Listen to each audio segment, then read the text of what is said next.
And I am live. Hello, hello, everybody. It is My Money Monday. I'm not really sure what the name this show or what the tagline is going to be just yet, but money is the day that we come on and we talk about money. And so I'm checking the streams here, make sure our stream health looks like our health is going up. Okay, they just gave me the okay. I guess that means I'm playing with enough bandwidth to get out on the World Wide Web. So let me go and check my streams real quick, make sure everything's coming through. Um, Actually, and I need to make sure my audio is coming through. I apologize for the audio quality. It is much to be desired, um, because I don't have the right equipment yet. And so, I got this beautiful gold mic, but it is an XLR mic, and it does not work. It's just real pretty to look at, but I do have my eyes on the correct equipment, and I will be getting that in place soon. So right now, I believe the only thing that's picking up my voice is the actual camera that's right above me on my. I have a computer screen in front of me, and then the camera is on top of it that you're seeing me from, and I think that's the very thing that's also picking up my voice. But let me go out to my ad. If you guys can hear me, let me know in the chat. I know I sound like I'm in a hollow room. My office is actually in the sunroom of the house that I commandeered from my wife a little while ago. I have a computer screen. Yeah, so I can hear, but it still sounds like I'm in a cave. So that's all going to change once I get the proper equipment. So I think I've been doing the research, and everybody's kind of out here using those Shure microphones. Those microphones are very expensive, but they're very good condenser microphones. It gives you a good clean sound, and I may eventually one day go to that microphone. But I want something that's really more gamer friendly, because we are streaming mainly to Twitch, which is a gaming platform. And so, I want some really cool stuff. And they have these microphones that like flash and light up and all of that. So I really like that. But it is Monday. I am your host, John Sidney Martin, founder and creator of the M.I.A.D Holdings LLC. And so what I want to do is I want to come on here on Mondays and talk to you guys about your money. And I do a shameless plug, as you can see in the background, promote my book, Money is a Defense. You can see that without the glare, the revival of biblical stewardship. And a lot of what I will be talking about will be out of this book.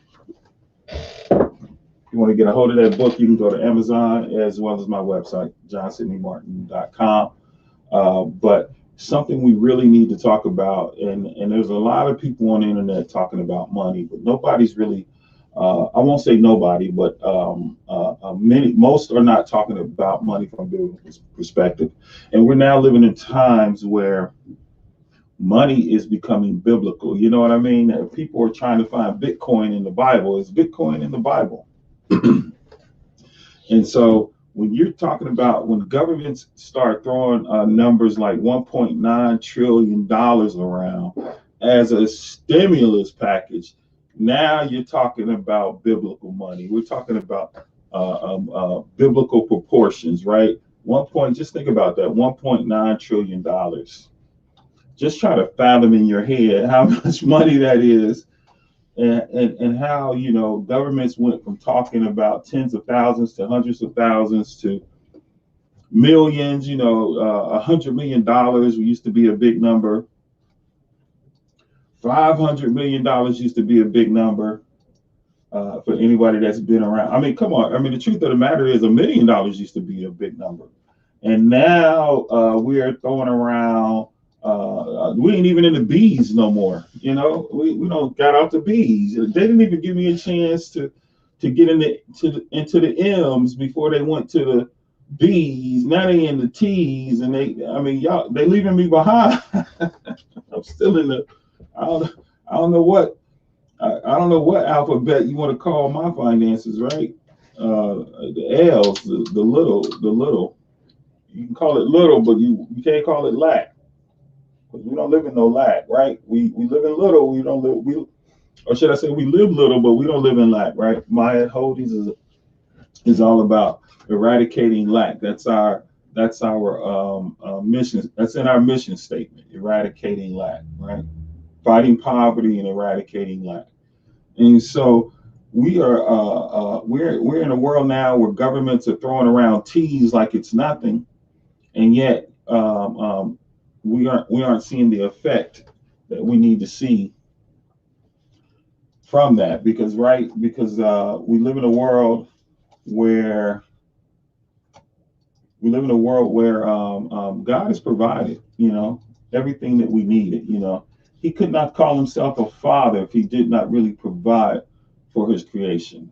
And so we know that he considers himself an awesome father, and we call him that. We consider him that as well, with the utmost respect. He said, "No, I got good sound. Your sound is good. Thank you, thank you." And so we got to figure this out. And so that's what I want to do every Monday, coming on here and getting your opinion about what's going on in the world of finance and money, getting an idea where you might be personally in your finances and the way you think about your future financially, and see where we can come together on some ideas and make some sound decisions that will help everybody involved, right? Because you know what, money is no fun if you can't share it, right? Money is no fun if you can't spend it on other people. You can be as selfish as you want with money, and that's the goal of Mammon. He wants you to be selfish with it, right? His goal is to get you to use money to become as selfish as you can with it. But it's really no fun when you're being selfish with it, right? Money's only fun. I mean, what do you think? Where they go? The terminology, make it rain. Isn't, throw it away, throw it away. There are people that have so much money, they're trying to get it away from you, because it's the epitome of selfishness when you don't discharge it properly, when you don't earn it properly, when you don't harness it properly, when you don't store it properly, and when you don't discharge it properly. And so that's what M.I.A.D is all about. M.I.A.D is an acronym for Money is a Defense, which is not only the name of my company, but the name of my first book. And so the Bible is very clear about what money is and what it should be used for, right? And so it's not until we, as a people, begin to understand the original intention for money and use it in a way that it was intended to be used, that we'll begin to see the results that we need to see. As long as we use money for selfish reasons, as long as we allow society to continue to become more and more selfish, which is what the spirit of mammon will cause society to do. And you can't be, let me put it this way. It's hard to be selfish when you're broke, right? What's the old saying? A broke person can't. What's the saying? I was going to say a broke person doesn't beg, but that's not the truth. A broke person can beg, but a broke person can't be choosy. I think that's the same. And it's about it means, when you're broke and you're in need of something, and somebody's giving it to you, you take whatever it is they give you, because you can't be choosy. You have to be happy that somebody's giving to you, right? And so money affords us the ability to be choosy about what we have and what we receive and what we get. Because why? Because we're paying for it. And so every level of money, there's a added measure of selfishness that comes into play. And so the more money you have, the more potential to be selfish you can be. And although I must say that poor people can be extremely selfish. The fact that they're extremely selfish is the reason why they are still poor. And so when you look at poverty, poverty is a trap within itself. It's a repetitive cycle because you're selfish because you're poor, and you're poor because you're selfish. It's you can't get out. You can't get out. When someone is locked into that circle of poverty, it takes someone else to come along and bust them out of that, to break that thing open and to help them escape the trap of selfishness. And so we see that because we now have, I believe, the numbers upwards of, I think I seen the last article that I saw was 1,700 new millionaires being made every day in this new world economy, in this global economy. 1,700. I believe that number is exclusive to the United States. Just here in the United States, 1,700 people are becoming millionaires every day. And so we know this coincides with scripture because the Bible talks about in the last days men will become lovers of themselves. Well, why will they become lovers of themselves, and how will they become lovers of themselves? It's because wealth will increase, right? Because the more money you have, the more potential to be selfish you have. And so we have to learn how to separate being poor and being in poverty. Poverty is a trap, a prison. Like I just explained a minute ago, you're locked in. But being poor is not necessarily a bad thing. Now, when I say being poor, I doesn't. Oh my God, I hate when my English. I'm glad this is my show. I can talk, and I can correct myself, and I have to be all cool.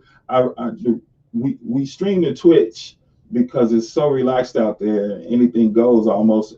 But we are streaming live to the M.I.A.D Facebook group, the members only Facebook group, and I am also trying to clock time out on YouTube as well to get both of those Twitter and YouTube subscriptions up. So we need subs. So please subscribe if you haven't.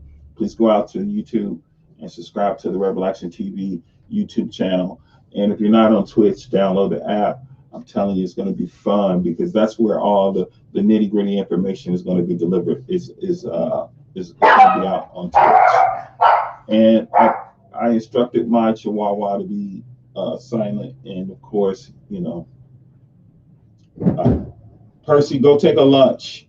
He guards the front door. He sits there and whatever sound, so he can bark at delivery people and all of that. But I have been since delivered from the Amazon thing slightly, and I think I've only received one package since the first of the year, and so that's a blessing. So he doesn't bark as much as he used to. But getting back to what I said, we have to look at poverty differently. We have to look at being rich differently. We have to understand that it neither matters if you're rich or poor if you're not handling the money properly. If you're not operating under biblical principles with the money, you are doing nothing. I mean, you could be riding in the finest car and living in the nicest home. If you're unsuccessful if you don't understand money the way God intended it to be understood. I hope you can still see me, everybody. My stream helps just drop, but that's all right. We're going to keep talking. I have my smoothie as well that my lovely wife made for me. And babe, this smoothie is good. I know she can hear me. She's probably right on the other side of that curtain. Babe, The smoothie's good. So I only got two people watching, so you don't have to be. I can't stop drinking it. You can make more of that one, or whichever one is the healthiest. I'll drink them all. All right, where was I? So yeah, we had to talk about poverty. All right, just checking Twitch real fast. Poverty is not of God. Poverty is induced through the will of man, and it is due to the selfishness. And so we're going to start seeing two things in the near future begin to grow very rapidly, especially with the advent of Bitcoin and digital currencies. We're going to see a lot of people become extremely wealthy, but at the same time, we're going to see a lot of people, if not more, become extremely poor. And let me explain to you why that's going to happen. Well, just like I said, because of digital currency and because of other forms of money, and the amount of people that are now coming into the markets due to the fact that a lot of these countries that didn't have access to a stock market app before are now the build out of the internet is moving very rapidly, especially with these IoT devices that one person can, you can have it now where you can have internet in one person's home and it can feed out like Wi-Fi, but that person can be like an independent rep where they receive a commission on the usage of their Wi-Fi. And so as you start to see these type of devices roll out, you're going to see millions, if not billions, more people come online. And when more people are putting their money into the system, there's more money in the system. And so people are going to naturally become wealthy based on those numbers alone. But the downside to that is the more money people make, the more selfish they're going to tend to become. And because money is the number one vehicle of selfishness. Like I just said earlier, it's hard to be selfish when you're poor. I'm never going to say that it's impossible, but what are you being selfish with, right? And so money and the spirit of mammon is all about using money to produce selfishness in the individual. And you say, okay, so there are billionaires that give away a lot of money, but I'm telling you, it's not relative to their wealth. I don't care how much they give away. If they're not giving away all of it, it's not really relevant to their wealth because of things like interest. If someone that has $3 billion or $4 billion gives away $1 million, that's equivalent to somebody that has 40,000 giving away $1. And we go, oh, they gave, they're so generous and they give back, and they get celebrated because they're worth 4 billion and they give away $1 million, right? They get celebrated. But if you have 40,000 in the bank and you hand somebody a dollar, they're gonna be like, what is this, right? It's all relative. So money is very, very tricky if you don't understand it and you can't count the numbers and you don't see it for what it's worth. So this is pretty cool. I got people. Do I have I'm just trying to see who wants to talk to me today.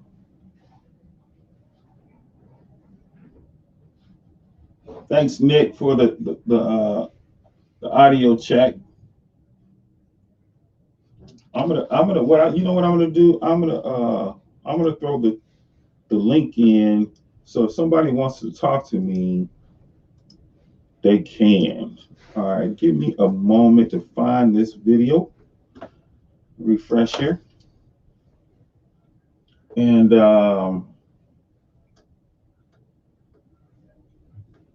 see if somebody is brave enough to come on live TV. Where are the brave souls on a Monday morning? And chop up the topic.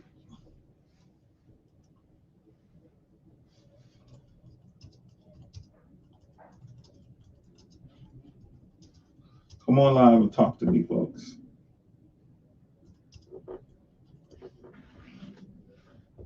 We go. What do I need to do here? Okay, there it is. All right. I am adding the link to come on live in the M.I.A.D members only room. So if you feel led of the Lord, please come on and talk to me. Anybody. But we're just going to be talking money on Mondays, and a lot of it is going to have to do with current events, news, and that type of thing, and what's going on, and really what I'm seeing and what the Lord is showing me as far as what needs to happen financially in His kingdom. There's some things that need to be happening in His kingdom right now financially that are not happening, and we got to get these things or get the ball rolling, as they say. Excuse me, but I got to get my nutrition right, and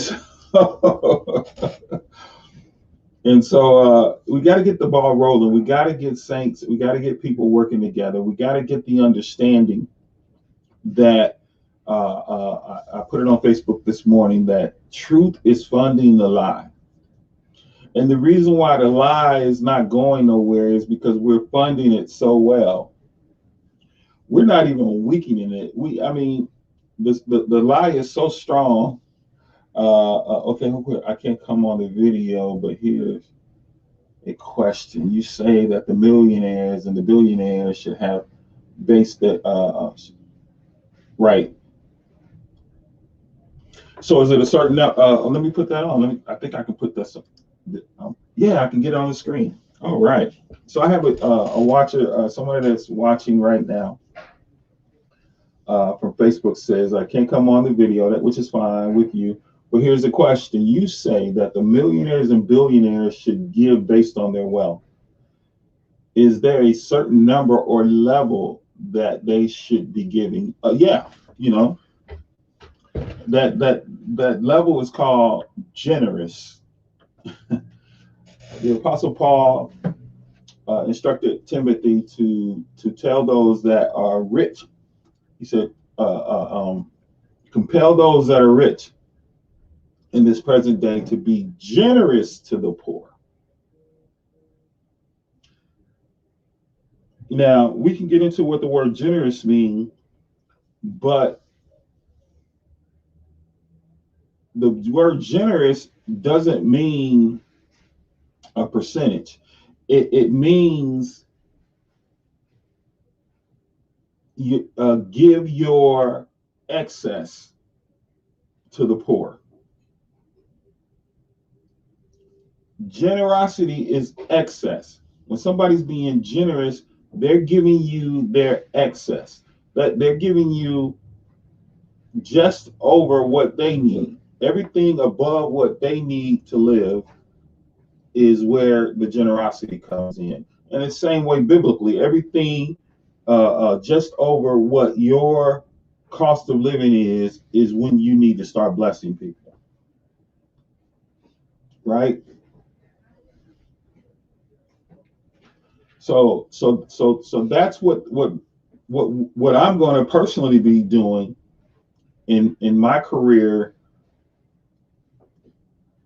My career in doing this is compelling not just billionaires and millionaires to give away their excess, but according to a biblical worldview, get this, anybody making more than $36,000 a year is considered rich in the world. So when the Bible talks about this person's rich and this person's poor, when they're talking about a person that is rich, they're talking about a person, they're talking about people from a worldview Now, we might say here in the United States, 36,000 is not a lot of money, and that will not make you rich. Not anymore. There was a time where 36,000 you was considered rich if you were making that, right? But we have something in the United States called inflation, and it's not just in the United States. Don't let me get you to thinking that it's just here. But inflation, which is controlled, it's a very controlled rate by the Federal Reserve Bank and a few other factors, but mostly by the Federal Reserve Bank. That causes a certain amount of money not to be that much anymore. Okay, where 40, 50 years ago, if you were doing 36,000 a year, you were rich or wealthy. Now we see 36,000 as entry level for someone with an associate's degree, right? And then there's some jobs you can walk into with a high school diploma and get 36,000, right? And so, according to a biblical worldview or just a worldview period, $36,000 a year, you are rich. So if I'm Timothy, I would have to tell anybody that is making more than 36,000 a year to be generous to the poor, to give away your excess. You said, well, there is no excess. According to the country I live in, 36,000 is not a lot of money. I'm barely paying my bills. But if you really think about it, are you? Are you really just barely paying your bills, or are you mismanaging that 36,000 in a way where you have nothing left? I hope I'm answering your question. Billionaires and millionaires. Now, don't get me wrong. I am not socialist. I'm not a socialist. I am capitalist through and through. I am not a communist. You're never going to hear me liking or jumping on the bandwagon with a Bernie Sanders or that says that we shouldn't have any billionaires and millionaires in this country. But I will say they should be giving away the majority of their money. Yeah. The only way and the only reason there is something called poverty is because the people that are in this class don't give away the majority of their money, right? Well, they say they earned it. Well, can you really earn $1 billion? Can a basketball player or a pro athlete, somebody that earns 20, 30, 40, $50 million a year, they would have to save it all for X amount of years to actually earn $1 billion. You know, the millions and billions and the hundreds of millions and the billions come from endorsements and contracts and other types of marketing or mass marketing events or ploys, right? It doesn't actually come through their actual work, their actual labor. This is money that's being made through a shoe contract or something like that's selling around the world while they sleep. They're leveraging who they are to become that wealthy. And so for a billionaire to say, I earned this, yes, that's true. You did earn it, but you earned it with this and not necessarily the sweat of your brow, right? And so to some degree, it's hard for people to give away money that they actually worked for, got by the sweat of their brow, right? But people who get money through investment, through wise investment, it's not that hard. It's not the same. It's not the same struggle to detach from $1 million that just came from interest in a bank account, right? Or at least it shouldn't be. Now, if you're at the point where you can't even give away the interest, they need to call me.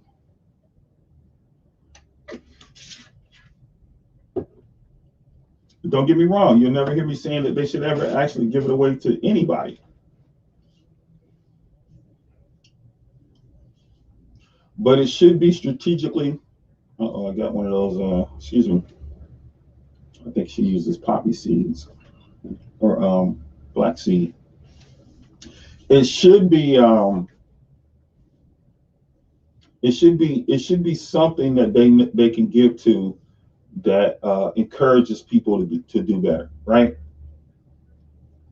There are ways that you can put money into place that in a lot of ways are like carrots, where you say, okay, I'm going to make $100 million available in this particular city to all those who get for scholarships for all those who get this type of grades.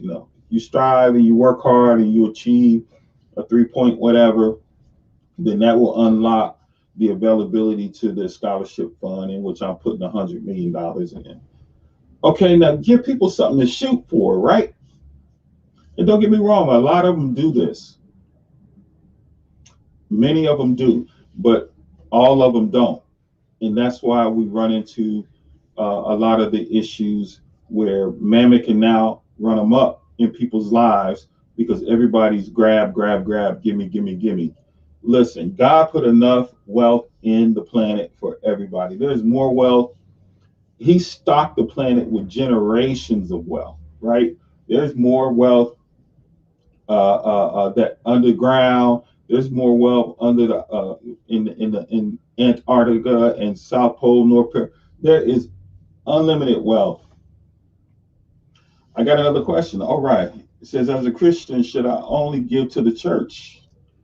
All right, let's bring that question in. A Facebook user, thank you for that question. No.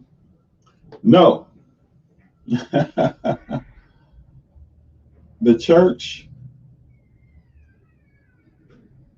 is two things. The church is the structural organization which has financial obligations for the facility, the upkeep of that facility, the maintenance of that facility, so that the members of that church or that particular church can gather and worship God together, right? It's also, depending on what church you go to, necessary to teach and train. It's a training center, right? And in some cases, it's a production center, right? The kingdom is a production center. It's a manufacturing facility. And so you have the financial obligations of the physical church itself, which needs to be maintained, the temple, the physical obligation of the temple. But the people are also the church, right? Jesus Christ is coming back for a bride that he calls the church, right? Not the physical building. The physical building is going to be destroyed one day. And so we have to begin to think about and contemplate ways that we can actually use more church money in funding the lives of the people than the facility. I'm not saying that you should not have a nice facility. I'm not saying that you shouldn't have the ability to expand if you need to or purchase. You need to do all that. But with the excess, and there should be excess, if it's really a storehouse church, if we're really bringing our tithes and offering into the storehouse and not just the church house, right? It makes a big difference in the spirit that you're tithing into a storehouse. When we do it correctly, we will actually see the evidence of the facility being taken well care of, as well as the people.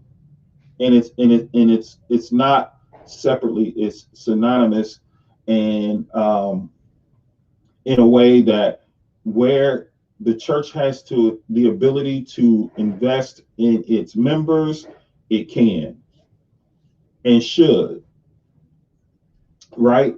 Not only the church itself, but the people in the church are should be in position to invest.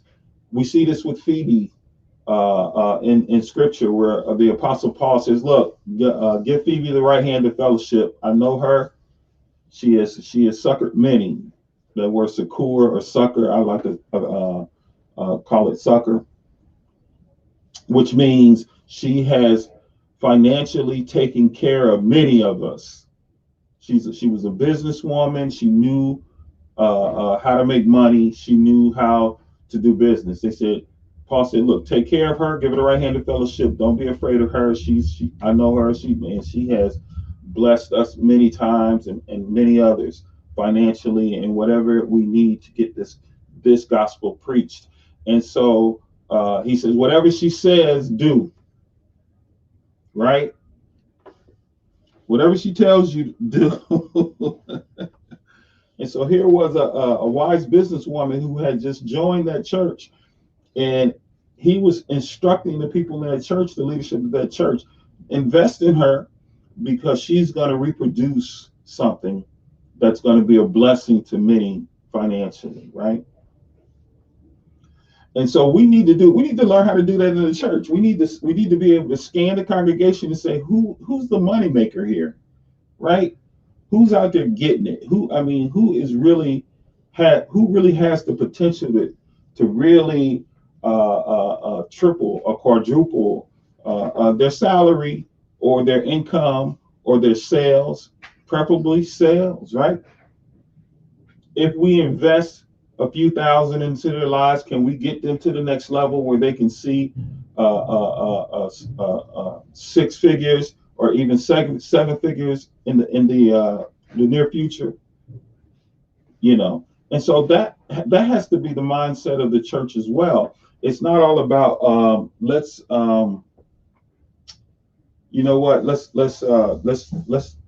expand this building, or let's add on, or now all those things are necessary, but it's also necessary to invest in the people who are also the church. And there needs to be a program in every church that allows investment from individuals inside the church and outside the church to fund both, to fund the facility needs as well as those that we're rallying behind in order to get a win financially in God. You may have someone in your church that's really good at investing. Okay, then let's talk investing. Let's have a meeting and see who we can pump, right? And in some cases, it may be a pump and dump. Somebody may have a temporary idea that may make $100,000 and then fizzle out. Okay, this is what we're going to do. We're going to take brother or sister so-and-so, and we're going to invest $5,000 into them, and they're going to go buy this, and then they're going to be doing these events, and then it's going to generate $100,000, and then we're going to sell all the equipment off, and then that's it. Close it down. We got the money in the bank. We'll wait to the next investment. We got to start doing these things, and that's why I'm actually doing these Money Mondays, because we got to start the dialogue. It's not about just me putting out ideas all the time. You guys know how I am with that. It's like, let's try this, let's try that. It's about dialogue. I now understand that I got to understand what people are thinking in order to come to some kind of consensus of what actually we're capable of. I have no problem. I love investing in people. I'm calling people up all the time. Now, one thing that I have learned about investing in people is that money is not everybody's problem, right? They may tell you that the problem is money. It's like, okay, you have this jewelry that you make, and what's keeping you from getting a website and promoting and going out to different events? I just don't have the money. And say, okay, well, what do you need to make that happen? It's going to cost at least $3,000 or $4,000 to get this going like that. And then you go back to them. You say, okay, I got the $4,000. When you want to do this? And I'm telling you, the God honest truth. They're like, oops. They're like, let me get back to you. And so what we find out, those of you that invest in people, you find that they'll tell you that the problem is money. But do they really put money? It's usually a confidence problem. It's usually that they don't believe in themselves. It's usually that they don't see themselves as being successful. It's never, almost never, a really about the money. Because I'm telling you a key. If when it's really about the money, that person will be coming to you. You wouldn't have to go to that person, right? We sometimes use that as just an excuse not to go to the next level or not to be great. Is I don't have the money. Don't let anybody tell you that as their number one excuse for not doing something they know they need to be doing. I don't have the money. Right. There's only how do I usually say this? There's only one thing that there's more of possibly than money in this world, and that's water in the ocean. And I'm not really even sure about that. I tell you, God takes me to places sometimes where I think there's more money than water than in the ocean. And so and so, you know, we're looking to invest in people that have solid, concrete, money making ideas, whether it be in real estate or whatever. Somebody's got to go, right? We need to learn how to rally behind the money maker, because money makers are money makers. There are people that can just make money doing everything or doing anything. And sometimes there are people that can make money doing nothing at all. These are people that just are magnets for money, right? And so investing in people is something that the organization side of the church has to understand, just as much as investing in the programs and the facilities. And in many ways, investing in the programs is investing in people, but I'm talking about a more direct investment with a certain economic output, right? And so I thank you for that question as well that came from Facebook. I am open to questions, dialogue. If you want to come on live and talk with me, just click on the link. I put it up in the Facebook, although it's not on Twitch or YouTube. I would love for one of the M.I.A.D members to come on, and even if you just want to come on and tell your testimony, or talk about what God is currently doing with you in your finances, and the direction that He's sending you in financially to secure your family and future. Please don't be afraid to do so. We are just clocking time out here on these platforms, so they can begin to get us in their algorithm and know that we're not going anywhere this time. Rebel Action TV is back, and we're going to be putting together a wonderful format of shows for you, talk shows. Although we're going to attempt to stick to our original mission, which is to produce very impactful short films for your entertainment, right? Revelatory action. That means when the revelation comes, we take action, revel action. And so we're entering getting close to the 45-minute mark here. And I got a few people watching me. Let me see. I think I can tell where you're watching me from if I click on something here. All right, yeah. I got one person on Twitch and one person out at my out at Facebook. Thank you. You're probably at work, and so it's tough doing these early morning shows, um, because of course there's not a lot of people that have the time to come on and talk with me. Let's see if I can get a banner strolling here. And so my audience is low right now, but it's just the best time for me, as well as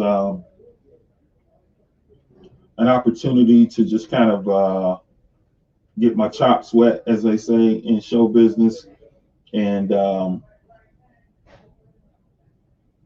log some time, because I believe Twitch, which is the main platform that we're really targeting, you need a certain amount of hours every month in order to get to a certain level of exposure on Twitch. They built that into the algorithm for those that are just really serious about helping them build that platform. And so we're going to be serious about doing that.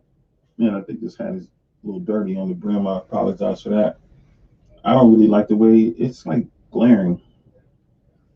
I got my M.I.A.D ant. You know, the ant is the logo. You'll see the ant in the upper. That guy right there is our logo. See if I can touch it. No, it's on. It's not layered, or it is layered, whichever. I'm trying to get used to these technical terms. Go to the ant. Proverbs 6:6. Go to the ant. Consider her ways and be wise. Is our scripture that we base the M.I.A.D Fund on, along with many others. And so, Nick, I appreciate it, man, for the questions, man, and checking in with us today, man. That was very helpful. I'm still waiting on you to give me a call, man, and tell me about all the great things you're doing. I know you're seeing big numbers down there in Kentucky, man. So let a brother in, bro. Let a brother know how he can get at least see some big numbers, man. I got some aspirations in Kentucky. I have really been looking at a land down in Richmond, and so there's gonna come a day where I'm gonna buy something in the Commonwealth, man. I am.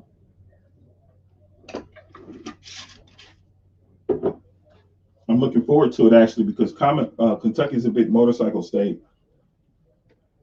You know, it's a big horse state, but you know, motorcycles are iron horses. And we used to come down when I lived in Cincinnati. We used to come down and ride in Kentucky, all down in Kentucky. What is it, Red River Gorge down in that way? I forget the way we used to go, but it was east. We come over through Covington and we go east somewhere. Just a lot of rolling hills. Kentucky is a state of rolling hills. And if you're an avid motorcyclist like me, Kentucky is where you want to live. And I'm hoping one day to have some land down there and maybe put something on it. Let's see. Let me check Twitch and see if we got what we got going on out here. Nothing in the chat on Twitch. Everybody is at work. And so we're going to we're heading into our second hour. And so we're going to chop it up. Let me tell you a little bit about the shows that we're offering. We definitely did our first Raw Talk just in the announcement show where me and Derek Franklin chopped it up. He's the inventor or the creator of this particular show where he just has a passion for discussing issues that men deal with. And so that's always a lot of fun. I am, of course, today doing the M.I.A.D Show, which is where I talk with people about money and to try to get them to see a biblical perspective. Okay, somebody says that they're reading the book right now, not getting done as fast as I want to. Investigate. Okay, that's cool. The book that I wrote, Money is a Defense, which is on the stand right behind me. That book, I feel like I got a sneeze. Hold on. That was like a half cough, half sneeze thing. I don't know what that was. It would have felt better if it was just a sneeze. Let's see. Where did that comment come in? Okay, Nick, he's reading the book right now. Man, Nick, I'm so glad you're on with me, bro.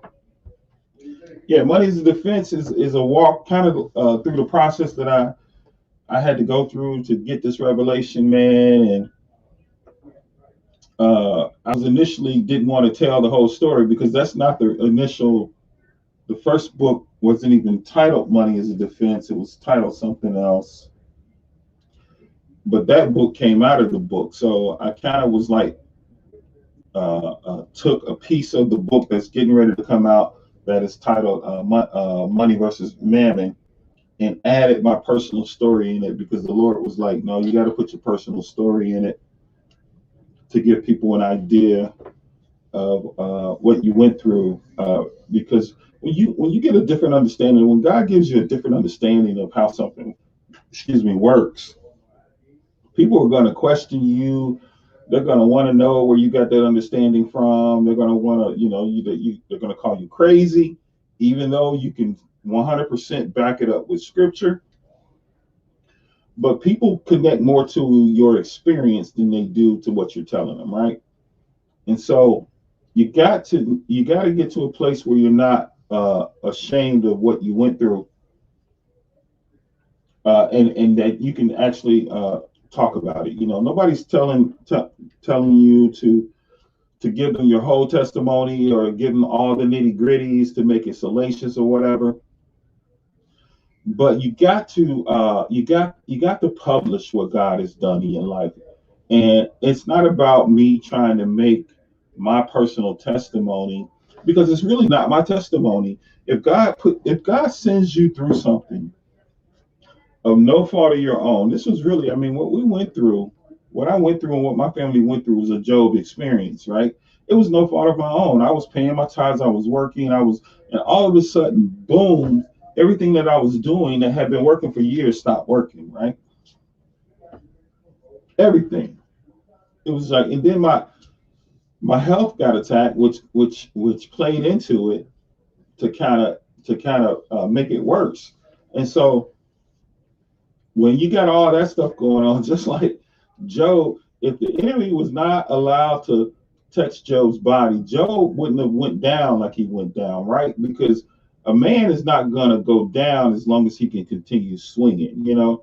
I wasn't going down until I ended up in the hospital. I was going to find a way. I'm an ex-police officer. I'm known for being resourceful, right? Through my training, through my experience.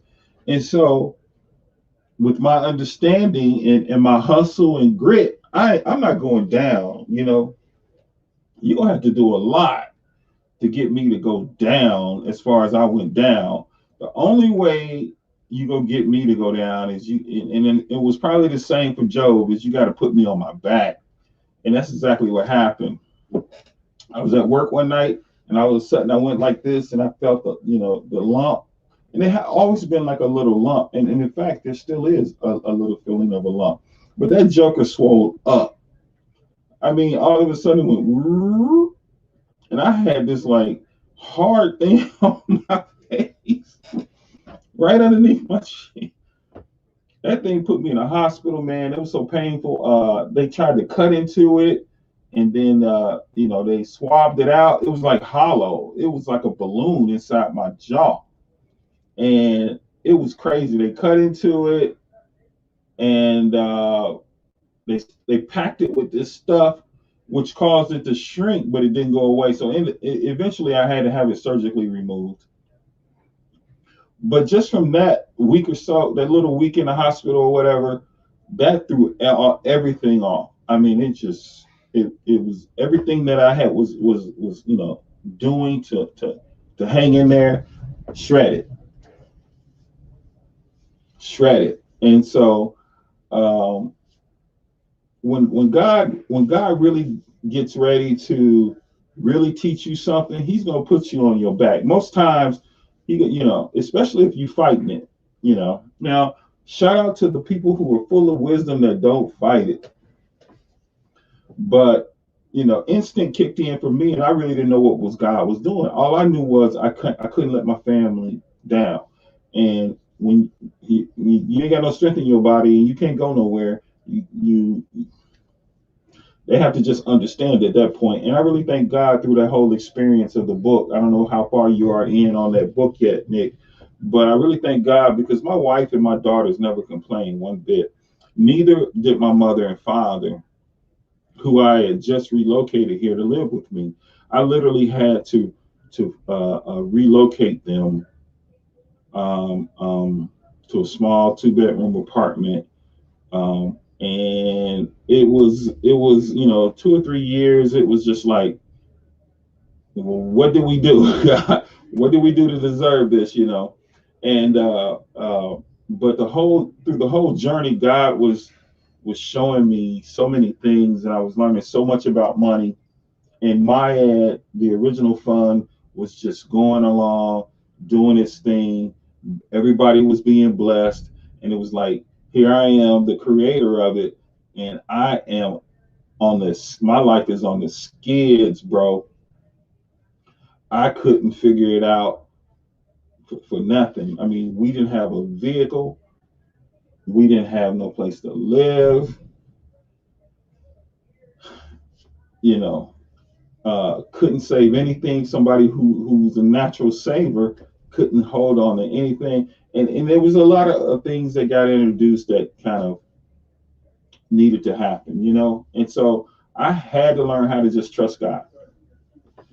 I had to learn how to trust God, and I had to learn how not to trust money. Because to be honest, most of us trust our bank accounts, right? We don't really trust God.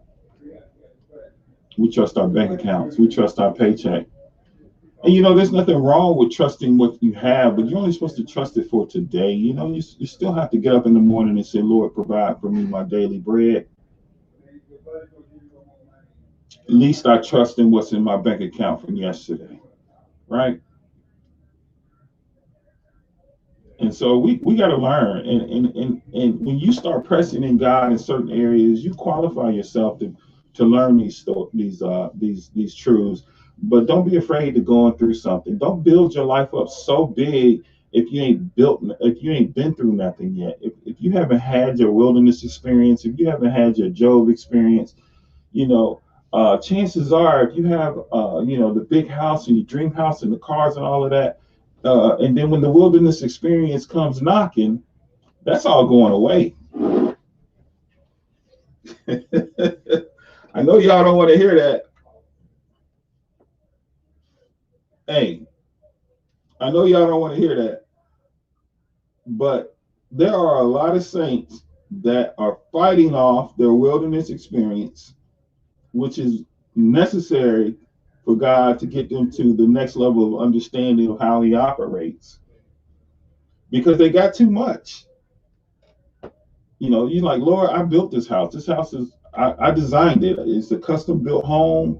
I'm not going to give this up so that I can understand you better.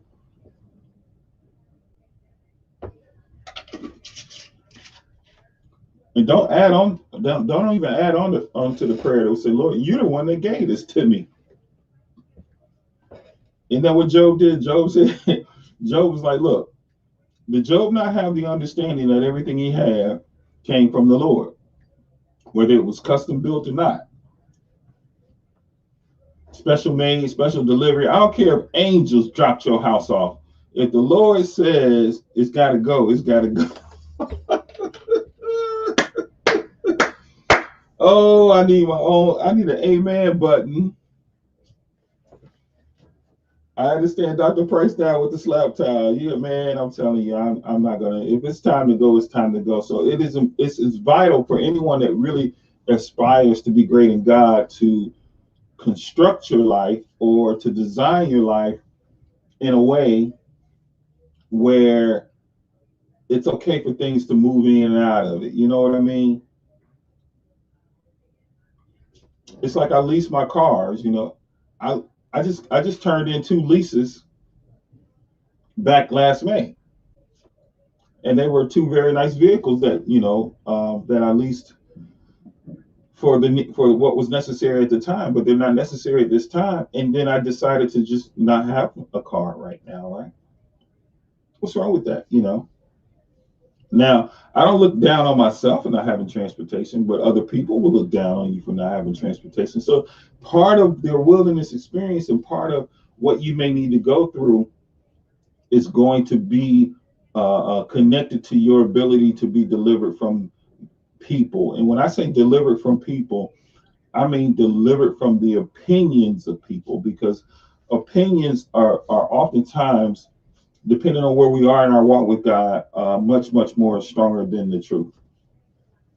And so you see that in the book where I talk about how people were more embarrassed for me about my financial situation than I was for myself. Because you got to remember, God was talking to me every day, all day through this entire process.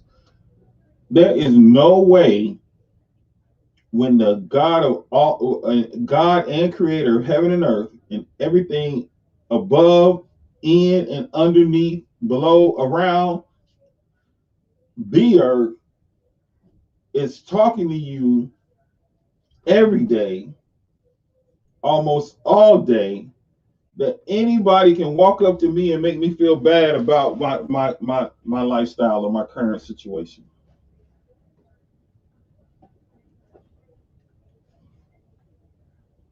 I don't care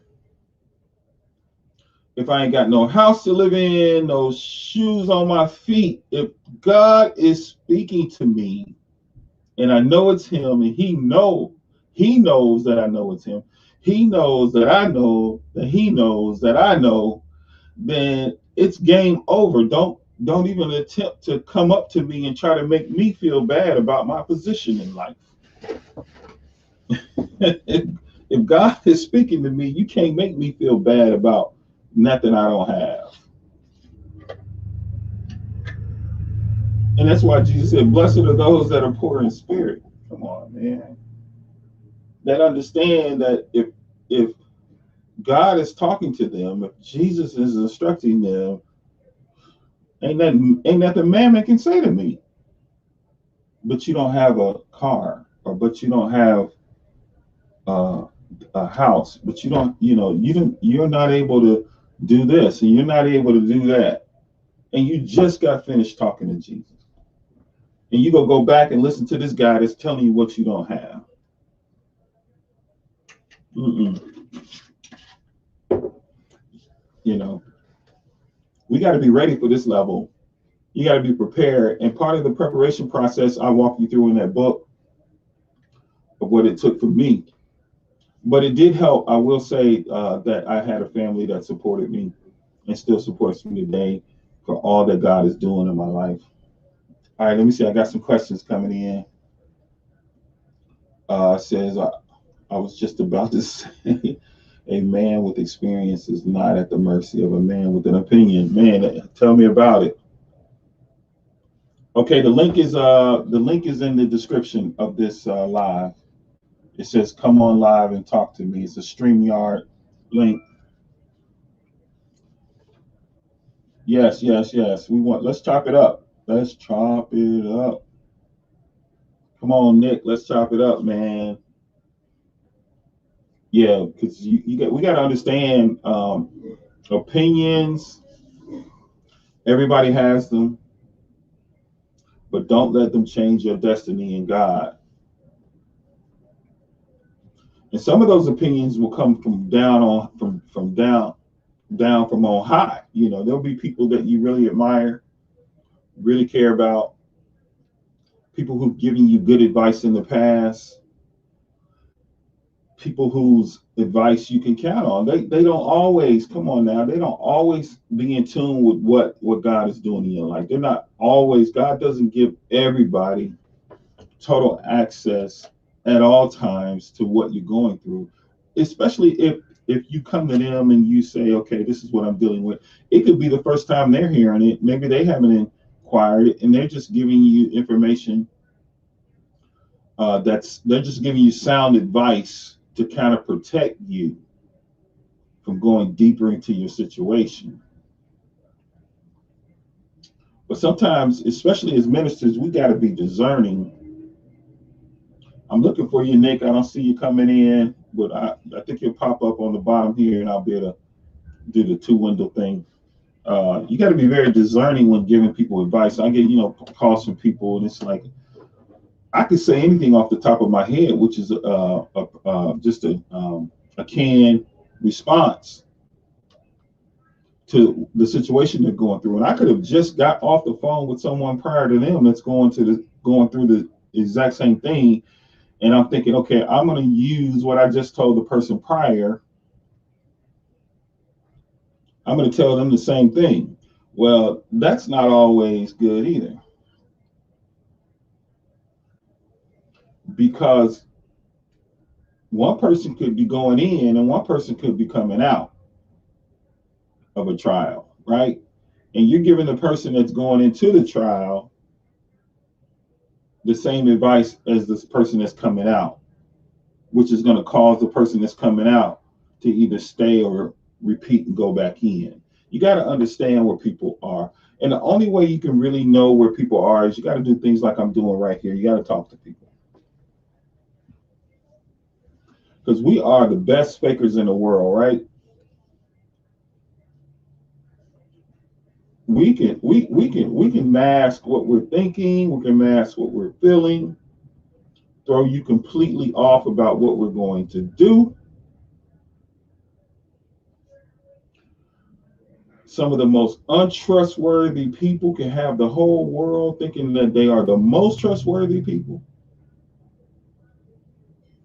So you guys, there's only one way to really know what people are thinking, and that's to talk to them. All right, Nick, I see you, bro. You got your headset on. Yeah, man. You loud and clear, man. What's going on, brother? Good, brother. Good, good. I'm glad you jumped on with me, man. I just be coming on here chatting it up, man. And it's a blessing that you jumped on. This is exactly what I want to happen, so we can just keep it raw and spontaneous. Yeah, definitely. I just had some time in between things. So break it Um, down. What you doing these days, brother? so right now I'm a mortgage loan originator for Okay. Amerisave. So that's why I told you I'm actually licensed. It's crazy. I can't be licensed in Kentucky because I'm not What? sick. Yeah, so I'm not. You got to be 60 miles away from the actual physical location to be Oh, licensed in Kentucky, but I'm licensed in the entire state of Illinois. So, except for the so state in which you live. Wow. yeah. But yeah, that's what I'm doing, man. Just uh, making loans, man, giving people homes, refinancing, Okay. all that good stuff. So So you're already a real estate man. So you're learning all about the other side of the business, yeah, right? the lending side. It was all of January. I was studying like crazy, man. I had to take the test, and that thing was a beast. Mhm. But yeah, I basically learned the whole other side of the lending. I did the car thing, selling it, all about cars and financing cars. And now I'm doing the mortgage thing. So, but yeah, that's where I really wanted to be. I mean, I really wanted to be in homes and in the mortgage industry. So I'm here. All right, break it down to us. What I need to do to get a house, brother? Shoot. Have it. Gotta have some money, right? Yeah, little bit of money, little less debt. Right. More money, less debt. Less debt, less debt. so, Yeah. so yeah, or you can have as much debt as you want, as long as you're making the money, right? Long, So, long as hey, long as you can afford it, yeah, you can man. have as much debt as you want. And so let's talk about a little bit about the mortgage industry. I mean, um, um, especially from the believer's standpoint, we know that a mortgage is a big deal, man. Mm-hmm. I mean, it's a contract, right? For sure. It is definitely a contract that you shouldn't go into lightly. You should have full understanding about what you're going into. Mm-hmm. But is that not is it hard to really truly have full understanding because like there's so many moving pieces like you what you do the originator you're the person that talks to the person originally that makes a decision in their heart. I want to own a home. I think I'm in financial position to do it. Mm-hmm. They talk to a real estate agent normally, right? And then the real Mm-hmm. estate agent turns them on to you. Is that how it works? Yeah, pretty much. So yeah, I'm just the finance guy. So you do your home shopping Yeah. with the realtor, and then either your realtor turns you on to me or to Amerisave as the company, Right. and then it goes from there. Uh, so yeah. I mean, honestly, it's crazy because in every other industry that I've been around or touched, I mean, you got to know your stuff as a consumer so you know what you're doing and you know what you're getting into. Yeah. But what's crazy is in the mortgage industry, it's the most regulated industry in the United States. So really, Wow. you almost can't get played. Like I mean, everybody has to be straightforward. Yeah. You know, you got to tell the truth as a lender, or you'll lose your license. And my Yeah. goodness, nobody wants to do that, especially Right. after you went through all that to get a license. You definitely don't want Right. to risk it.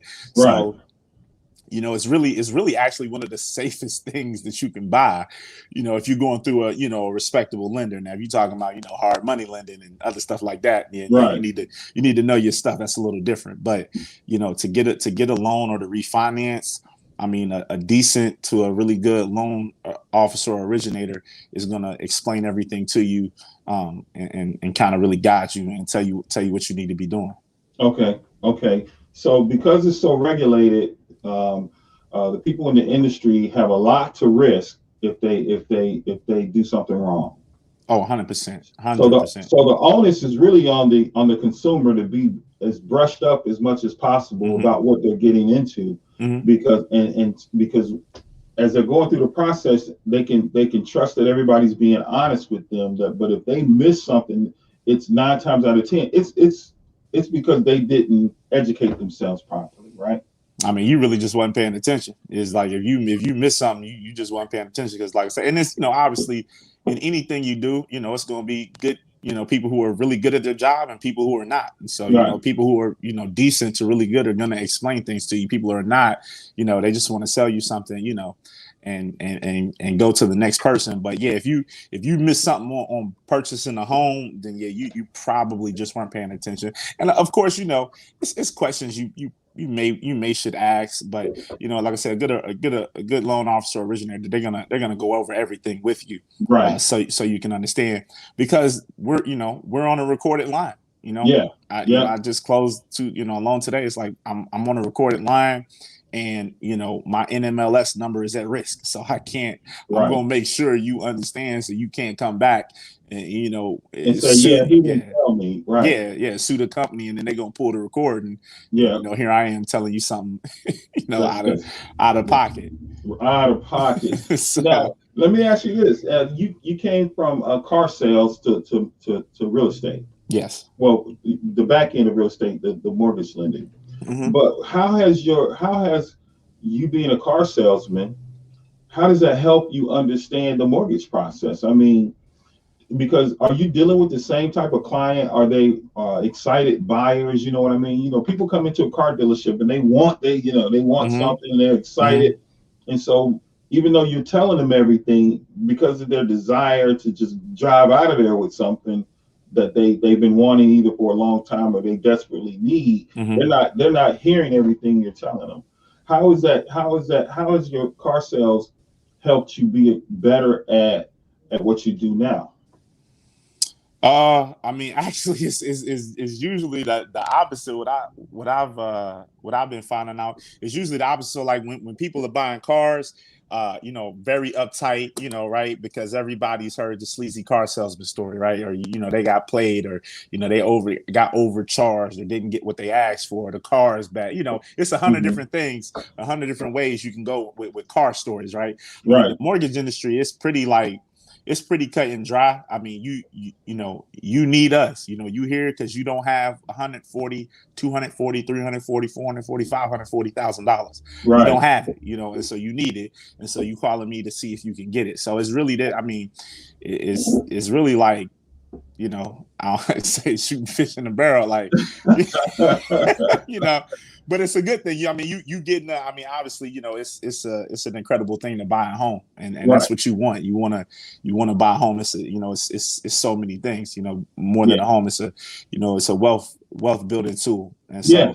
If not for you, but for for your kids and your kids' kids, if they do right with it. So, it's an exciting thing. And most of the time I'm actually, saving people money is really because,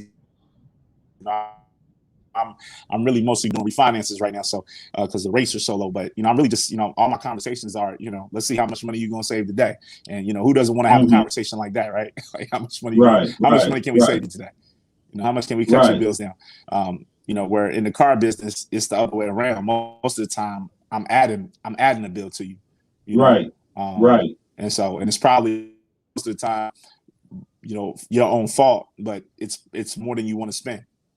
Yeah. Yeah. Yeah. And you're right. What you just said about a house, and how it just adds so much value to people's lives. You know, I worked for the housing authority for 13 years, and coming in close contact with people who housed people, you know, and we there was a belief that housing, having a home, is the foundation of the families, and it's a springboard for opportunity. Mm-hmm. And I can attest to that because it was so important to my mother as a single parent to make sure I had a home, especially in my teenage years, and because it was, you know, like central base. You know what I mean? It Mm-hmm. wasn't just like a place where I slept. It was where Mm-hmm. the conversations happened Mm-hmm. that guided my life. You know Yeah, what I it mean? was safety. Yes, Yeah, it it was was safety. So safety, exactly, and I thank God that my mom had the wherewithal to understand how important having a home mm-hmm. to a child is, and to a Mm-hmm. family is. And so, yeah, Mm-hmm. man, I thank God for what you're doing, helping people get what they need, man. I just pray that, you know, much success in that, man. For sure. And if you got, like you said, you're licensed here in Illinois, man, we need to start sending you some clients. Is that Yeah, for possible? sure. Can we send Oh people to yeah. you directly? Oh yeah, yeah. You can just, anybody. I mean, you can just call me, and then I'll kind of go, the back way to get them in and get them in through me, and Right. help somebody out. But yeah, for sure, I can definitely do anybody and anywhere. Which is crazy because I didn't even think, put two and two together. When it happened, I'm like, I wasn't even thinking, M.I.A.D, and not off the top of my head anyway. But Yeah. Yeah. you know what I'm saying? It's like, oh man, I got Illinois. It's like, okay, I can, that's access. So Man, that's that's access, access. man. So so I'm pretty excited, man. But I'll tell you what, man. I wanted, I've been watching the whole podcast, and I wanted to go back to one of the things you said, man, about being delivered from people, man. That's one of the biggest. That's one of the biggest things in the car business, in anything, man. It's just, like you said, it's like you turn two leases in, you don't have a car. So what? If honestly, if in my opinion, if somebody questions that, it's like, man, you so far in left field, like, I ain't trying to be funny, but like, I know you struggling. If you questioning, like, you looking at me like, oh, I ain't got no, Yeah. anything like that, like, I know you ain't where you need to be at mentally, Yeah. because like you said, you still worried about what you think about me, and I'm not worried about, I do that all the time, man. Like, I Yeah. drive a really nice truck, Yeah. and I question about, like, I'm one of them people, like, got it, can do it, and then I'll be like, man, why I do that? I go in Uh-huh. the mall and grab some shoes and Yeah. walk around with the shoes, buy them, walk around with them, and then like, man, I don't need these shoes, man. What am I doing? Let's take these things back, man. Yeah. So Yeah. Sometimes that's necessary, to take them back if yeah, the spirit leads you to take them back. yeah, I mean, God wants us to know that we have access to everything, sure. but we don't have to possess everything. Mm-hmm. The Apostle Paul in Scripture lets us know that he says he's finally got himself to a place where he used to own everything but possess nothing. But now he owns nothing and possesses everything. Mm. Things are designed to move in and out of our lives: Mm-hmm. vehicles, homes, clothes, you Mm-hmm. name it, whatever it is. Mm-hmm. The Apostle Paul also talked about wearing this world like a loose garment. You know what I Mm. mean? And Mm-hmm. and sometimes where mammon gets us is we start holding on to stuff that we really like too tight, Mm. and then eventually that thing becomes an idol in our lives, Mm-hmm. and it's got to go. Mm. If we Mm. truly, if you truly, one of the ways to know if you truly got a call of God in your life is He won't let you keep nothing that you like too much. Man. If you got something that you just absolutely adore, whether it's a watch, a piece of Mm-hmm. jewelry, and you still have it, and you've Mm-hmm. had it for a long time, Mm-hmm. and you look, man, you have no idea Mm-hmm. how you have not seen God as the man of war that He can be until He's come against what you're idolizing. Mm-hmm. I'm telling you, man, I've been there. I've Mm-hmm. had the Lord. I used to worship watches, man. I Mm-hmm. used to buy really nice watches, right? Mm-hmm. I used to buy the kind of watches that I knew nobody knew what it was. You know what I mean? Mm. Yep. I used to just Yep. look at it like I know nobody know. They don't even know how much this costs. For Nobody sure. For know sure. what a Bertling is. You know what I'm saying? Uh-huh. And God would say, "Give it away." I'm like, Mm. what? Yeah. What? And I knew if I didn't, it was gonna be some trouble. It's You know gonna be what a I mean? problem. It's Yeah. gonna be a problem with the Father, man. And so Mm-hmm. And so I just try to encourage people, enjoy everything. You know what I mean? Hold on to nothing too tight, and be like, don't be like the rich young ruler who could not let go. And then you'll be a That's taste of good. what God can get into your life, because God seeks to always upgrade His people as long as their soul is still prospering. That's it, man. That's good. That's the That's key good. to having what you really want in life, is to have it, to understand that you're not going to have it forever. Yeah, yeah, yeah. Yeah. I agree, and I like that. And you know, even for me, man, like I think, you know, I tell people all the time, like, you know, of course I like nice things, and you know, but I'm one of them Mhm. people, like, you know, like people, you know, they look at my car like, oh man, it's so nice, like, you know, oh my god, I'm just like, man, it is nice, but it's a truck, you know what I'm It's saying? a Like, truck. It's a it's a truck. truck, I man, mean, you know what I'm it saying? is. So Come on, Nick, it's a bad truck, man. it's nice, it's And you nice, I know, like it. it's the truck that all the alpha males want, man. Yeah. But can't afford it, right? We're Hmm. looking at the price tag like, whoa. Hmm. And so it's definitely an alpha male truck, right? Hmm. And so yeah, I mean, but what if God, next year that says, all right, turn that in Yeah, and I'm good. bust down to a Volkswagen for a couple of years. I got something else I need you to do. You know what I mean? Yeah, man. Listen, and that's what I'm saying. Like, I feel like, you know, you gotta, especially, you know, same way you said, you know, you hit rock bottom, man. I definitely hit rock bottom, you know, with God, and you know, call myself yelling and questioning God, right? Mhm. Ridiculous, Yeah. ridiculous, right? So, you know, but you know, in that, man, it's like God and show. It's like, man, it's just a thing. It's just a shoe. It's just a car. Even a house is just a house. You know, and really, God had to break me from that. And you know, I thank God for, you know my testimony on how I even ended up, you know, Yeah. at the car lot. It's like, man, I start seeing so many big numbers that, you know, the numbers stop mattering. You know what I mean? What? It was just a number. It's like, okay, Yeah. you know, this guy's buying $100,000 truck. Okay, Yeah. this guy comes and he buys three of them.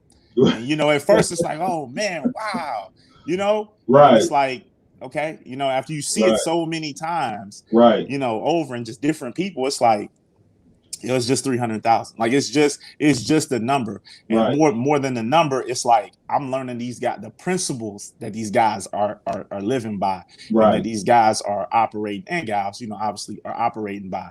And so, you know, it's all of that stuff, like you said, man. It's just I'm to the point where it's like I'll move it, I'll use it. You know, sometimes I lose. It's like, you know, Yeah. and keep going. So, Keep going and keep mm-hmm, going. You got the most valuable thing in life mm-hmm, has to be your conversation with Jesus on a daily basis, mm-hmm, because he's the one that can tell you where to go to get whatever you need, right? And so when we start valuing anything more and above that, we have not yet I get you something. uh, we have not yet achieved what we need to achieve as believers. When the sound of our car starting is more important to us than the sound of Jesus saying, hey, Mm-hmm, let's talk, you know. mm-hmm, And so when you get to that point where, I think I put it on Facebook a couple of weeks ago, where you don't just have a prayer life, you're living a life of prayer. mm-hmm, These things start to really shed their importance in your life. You know what I mean? mm-hmm, And I have to catch myself sometimes, Nick, because we're talking about things that at one point used to be extremely valuable to me. I used to be into it all. Like I said, the mm-hmm. watches. I mean, I became a police officer when I was 21. So I was making 50 grand at 21. You know what Right. I mean? Mm-hmm. Legit. You know what I'm saying? I Yeah. used to get paychecks and say, hey, what I'm gonna do with all of this, you know? Right. And then I started finding things to do with it: Mm-hmm, cars, clothes, jewelry, and all of that, mm-hmm. right? And so we're talking about someone who appreciates well-made anything. Oh, I'm with you. I'm with you. I I'm know with you you. are, bro. I like. And Yeah. so when I'm riding around and I see these trucks and all these, I'm at a point where I said, God, I thank you for that truck that guy's driving. You know what I mean? Mm-hmm, You're the kind of God that wants to see people mm-hmm, enjoy what you mm-hmm, bless them with. You know what I mean? mm-hmm, I'm mm-hmm, happy for everybody else now, mm-hmm, but I'm also happy that that's not me right now. You know what I mean? mm-hmm, I'm mm-hmm, not saying mm-hmm, that won't be at some time in the future, but as long as I'm protecting His voice in my life, mm-hmm, that's all I want to protect. I don't want to mm-hmm, kill myself trying to protect something you can burn down with a match. mm-hmm. I don't. And so I Let don't me ask you really know. this: is that a sign? Like, is that a sign that, like, you know, that spirit of poverty is not in a person's life? You know, or is that just a good mentality to have? I think it's both. I think it's both the sign that God has overcome poverty, Mm-hmm. because you don't understand poverty as being what the world says it is, which is being deficient of something, right? The Mm-hmm. world says you don't have something that you need, that is you're poor, you're Mm-hmm. deficient in that area, right? If you Mm-hmm. don't have housing, they call you homeless. Mm-hmm. If you don't have certain things like healthcare, they call you something. If you don't have Mm-hmm. transportation, they Mm-hmm. have a name for whatever you're deficient of. Mm-hmm. But when you hear from God on a daily basis, you're not deficient of anything. Mm-hmm. You grow into an understanding that I was deficient when I actually had all these things. Mm-hmm. Mm-hmm. Yeah. I had everything, but was deficient of His voice. Mm-hmm. Now I'm not deficient of His voice, and I don't have anything, but I don't desire those things the same way I did when I was deficient, because I was Mm-hmm. using those things to try to make up for not having His voice. Mm-hmm. Because let's be honest, material things talk to you, right? Mm-hmm. Every time you look at your truck, that truck tells you how successful you are. It tells Mm-hmm. you how good you are at what you do. It Mm-hmm. tells you this.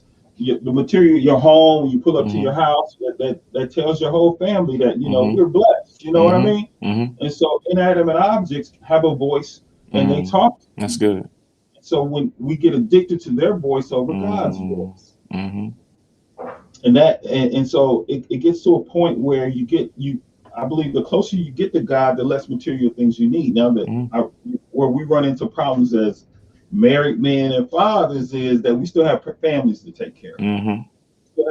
The blessing is that God understands that too, Mm-hmm. right? God Mm-hmm. knows we need to be able to provide shelter, Mm-hmm. housing, Mm-hmm. transportation, and clothing, and all those Mm-hmm. things that they need, and some of the things that they want, right? Mm-hmm.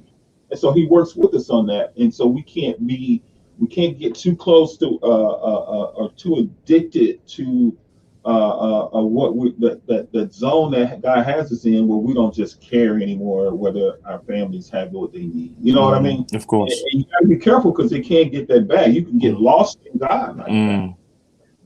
And so it's the balance Yeah. that's so important, Yeah. because you want to be able to provide everything they need and want Mm-hmm. without it ever being replacing God. Right. Yeah, and that's the mastery right there.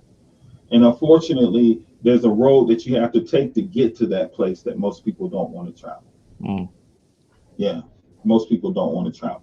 And it just basically it's your Job, your wilderness experience. Mm-hmm. And a lot of people go through their wilderness experience, but they don't get credit for it because they don't understand what they're going through at the time. Mm-hmm. You know, Mm-hmm. so sometimes they have to repeat it, Mm-hmm. or sometimes they have to go back and get with God and say, Lord, okay, I've lost everything before, but I didn't get credit for that course because I had no clue. You and the Holy Spirit and the Lord got to walk back through that thing and learn those valuable lessons, Mm-hmm. that no matter what you go through, as long Mm-hmm. as God is there, Mm-hmm. you're good. Mm. Yeah, you're That's good, good. man. Yeah, yeah, yeah. Yeah, and everything that you lose, God can restore. Jesus told the Mm-hmm. disciples, "There's no one that has lost families, Mm-hmm. houses, or anything that won't be rewarded Mm-hmm. sevenfold in the kingdom, Mm. man." So, as believers, we can't be afraid to lose anything. Mm. Do we go out and stop making our payments on our cars and our houses? No, we don't do that. But Mm-hmm. we cannot be afraid to lose anything. Job said, "Look, especially when we know it was the Lord that gave it to Mm. us." Okay. People that fear is because you bought that for yourself. The Lord didn't give you Mm. that. You know what I mean? So yeah, you need to be afraid of losing that, because Mm-hmm. it's all that hard work is out the window. Mm-hmm. But if it's something that God gave you and Mm-hmm. it's time for you to release it, you can't be afraid of that. Mm. You can't because that proves a point to God right there as Mm-hmm. well. You got to wear this world like a loose garment. Mm-hmm. Yeah. Yeah. Yeah. I mean, even this, man, I was talking to my wife, even this year, man, I believe God had to take me through some things, especially with working at the car lot. I did that for 3 years, long hours, missed a lot of things. I trust me, I didn't want to miss. I was conscious of, what I was missing. But this year, God's blessed me to be in a different position. And man, I told my wife Cora, I was like, yo, I'm looking for opportunities to sell. Like I'm looking, like I'm like, man, and even with me and you, it's like, that's why, I put that on my list. I got your book, I'm reading it, and I ain't just reading it to read it. I'm reading it, going through it, understanding it. I'm gonna reset the M.I.A.D account. I'm letting the Holy Spirit lead me, reset the account, make sure it gets right. You know what I'm saying? Because that's why I say, man, I'm excited for this year, but it's like, I've been, you gotta be careful what you talk to God about, ask God about. But it's like, man, I'm like, all right, God, like I'm trying to show you that this money is not, it's not my God. I'm ready to try to give this thing, what I mean, and show you that this ain't that, this is I'm gonna give it. I'm gonna sow. I'm gonna be a sower. So we got an opportunity to sow into somebody's life, here recently, by the Holy Spirit. So we was pretty excited for that, man. Pray for him, and so I'm just that's where I'm at this year. I'm like, man, okay, God, I'm gonna make it, but then I'm gonna make sure you showed me how to make it. This is because everything I know, man, right now it was a God thing. God put me in these positions to learn this stuff, and I believe it was for His kingdom to take His kingdom to the next level and just be a part of that. So I'm definitely looking to give. So and don't just look to give, look to understand, why the Lord has you in position to give. And to get as much understanding from the Lord as you can about anything that you do, because of course, at some point you're going to need to write a book too, right? That will guide someone down that narrow road, getting God's best out of life, because it's so needed, especially in the kingdom, and especially with young people. Like I said, one of the reasons why we chose to stream on Twitch is because I really want to target the youth with these messages, Yeah, for sure. This out so that they can look at it and get some wisdom and knowledge. This what we're talking about right now is going out over Twitch. Yeah, so absolutely. Out there, man. And so people can understand that God loves you, and that you got to go through a few things to get to where He wants you to get to. And if you're not going through anything, maybe you got to question your call and change your prayers up a little bit. You know what I mean? Yeah, for sure. And start denying yourself, even if just mentally. You know what I'm saying? It means a lot to God for God to know that you have the ability to walk away from certain things, or to give away certain things, or discard certain things, just to make sure that you and Him are okay. You know what I mean? It's like, Lord, I thank you for this beautiful house, but don't get it twisted. I'm never going to let this piece of wood and stubble get in between what we got going on. You know what I mean? And so you got to, I pray those types of prayers, man. And, God, thank you for this watch, but I'll throw it in the trash right now. You tell me to. You know what I mean? Yeah. And so it's important for God to know, because God is always wanting to know who can I trust.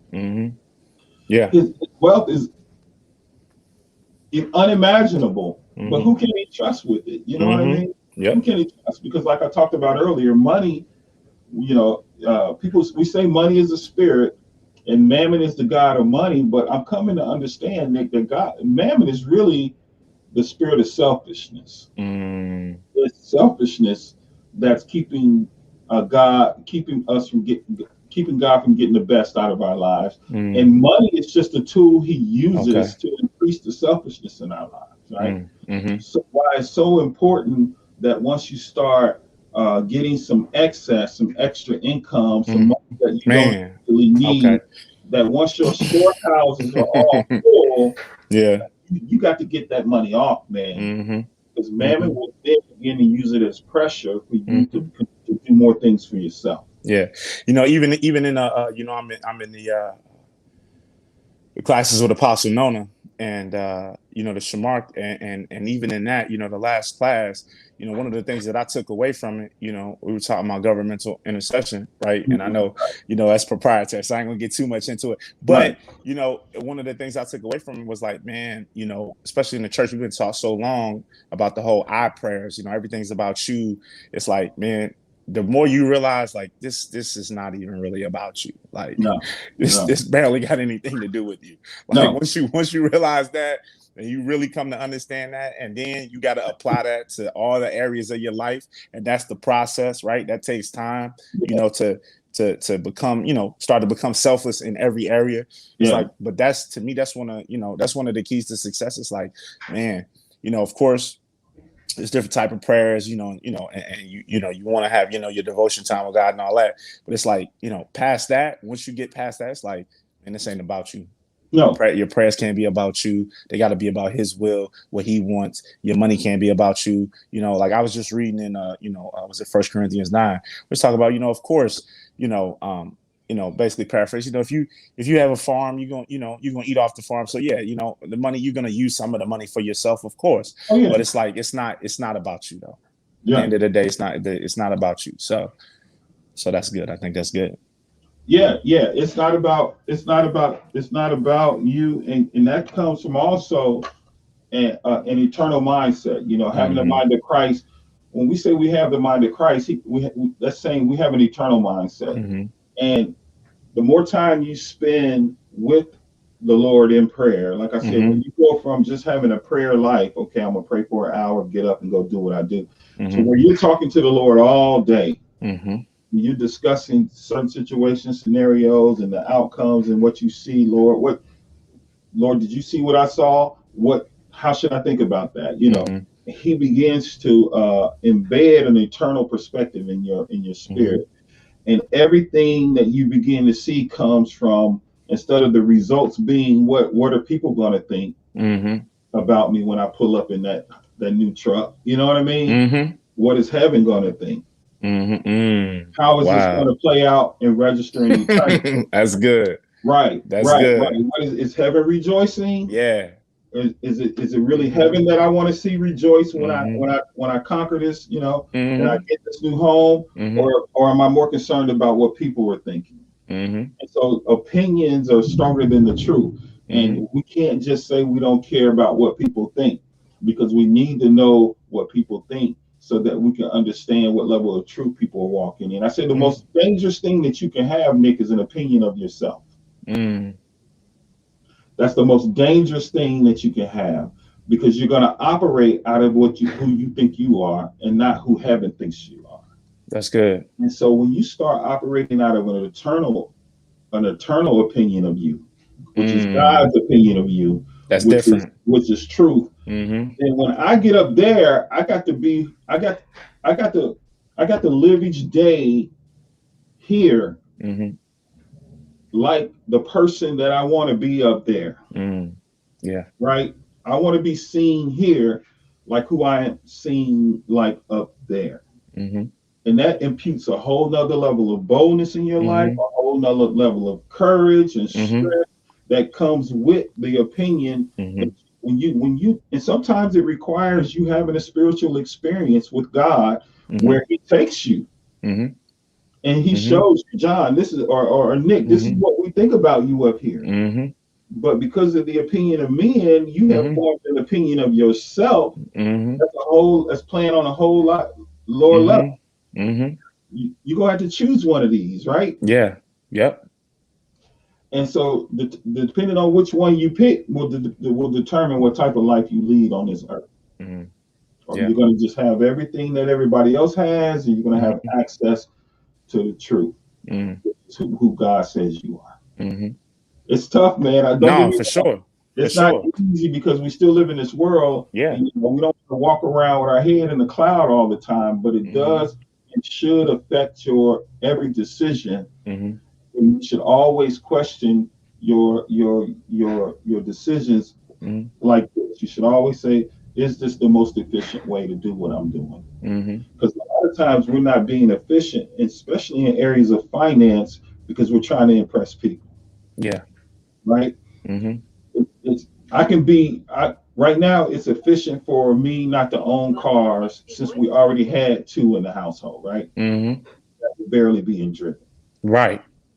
But it's not impressive to not own a car right now, a nice Mm-hmm. car. Mm-hmm. Everybody's got a nice car. Mm-hmm. But I had to ask myself, is it efficient for me to buy another car just so I can have a car? Or is it Mm-hmm. more efficient to learn how to buy these over-the-counter stocks and Mm-hmm. make $300-400 on the market? Yeah. You Mm-hmm. know what I'm saying? Use Yeah. that payment to put my Mm-hmm. daughter through college. You know what I Mm-hmm. mean? So we got to ask ourselves, because sometimes it's not that we're not necessarily doing things the right way. It's not the best way. Mm-hmm. Right. No, I agree. We got to be efficient because heaven is a highly efficient location. Mm-hmm. It's a highly efficient world, and they be shaking their heads when you like, John, that's not the best way to do that, right? Mm-hmm. We understand why you don't want to do it, because you want to, have a little fun. You want to do Mm-hmm. you know what I'm Mm-hmm. saying? But if you really want to get to where you're going, this is the way you need to do it. You need to bypass that and go straight to it. Mm-hmm. And I'm learning, especially as I get older, who am I trying to impress now, right? Yeah. Look at all this Yeah. great, brother. Yeah. You already got a wife. You Man, good. We good. We got families and all that. all It's that, over. man. It's over. We ain't got nobody to impress. Definitely. You No, know I what I mean? think, but that, you know what though, and I tell people this. I was just in a ministers in training class at the gate, and I tell people this all the time. And we was talking about this. It's like, man, one of the first things that happened when God, gave me the job that I had in the car business was I started realizing that all of these cats who was making tons of money, they was using these mentalities that really come from the scripture, but they just wasn't calling it that, Yeah. and they didn't know God. But they Right. was using all these mentalities, giving them fancy words. And I'm like, yeah, that starts over here. You know Right. what I mean? That starts in Right. the word of God. You Yeah. didn't add it on and did whatever you wanted to do with it, remixed it. But Right. that's I know what that really is. I know what that really is. Yeah. And so it's like that that those mentalities of bypassing certain things and not having those, and really, like you said, it's about being efficient. Stuff. That's really efficient. It's just efficiency and not being so attached to them things, like not being so attached to I gotta have a car, and I gotta have this certain type of house, and I gotta have this certain type of watch. I can have all those things. I don't have a Right. problem having those things. Mm-hmm. But it's like, I tell people like this. It's not like when I feel like I need them, I get them, and when Yeah. I don't need them no more, I dispose of them. Yeah. You get rid of. Yeah, Yeah. like Yeah. like you said, in and out. And In and out. the more you can be in and out, even for the people, that's gonna watch this thing, it's like the more you can be in and out, that's the more successful you're gonna be in all areys. It's like, Right.